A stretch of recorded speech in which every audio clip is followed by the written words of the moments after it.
Buya Hamka dipenjarakan, tapi akalnya tidak terpenjara. Akhirnya lahir tafsir Al-Azhar.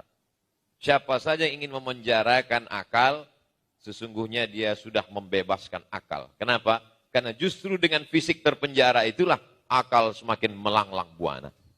Jadi kalau hari ini ada orang dilarang untuk berbicara di kampus, padahal sebetulnya yang paling layak untuk melarang itu adalah kampus-kampus Muhammadiyah. Kenapa? Karena dengan berkelilingnya kami di dekat-dekat muktamar ini kan berpeluang untuk kami mencalonkan diri sebenarnya. Itu peluang begitu besar, begitu. Walaupun kami tidak ada baleho kami, kata Bang Rocky, baleho kami nggak ada.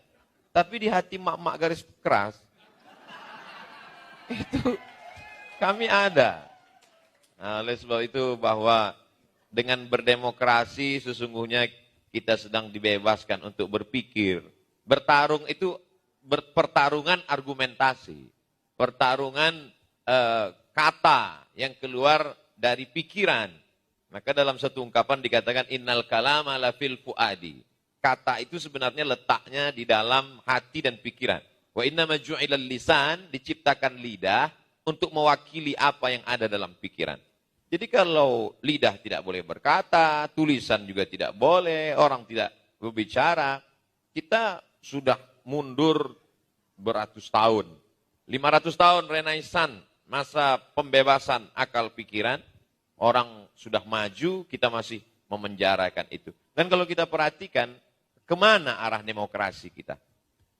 Jadi kalau kita lihat hari ini dengan 20% PT, itu sebenarnya kita semi monarki lagi.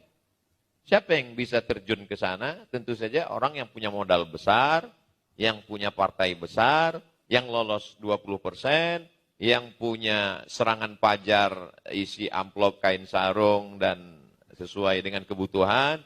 Nah, jadi lagi-lagi sebenarnya bajunya demokrasi tapi isinya adalah monarki. Orangnya itu-itu juga.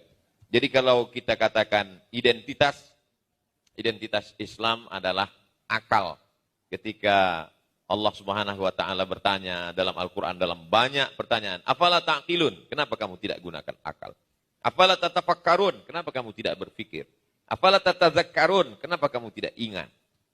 Ingat salah satu kerja akal. Dan kita ingin disuruh melupakan sesuatu. Kita dikeluarkan dari akal kita.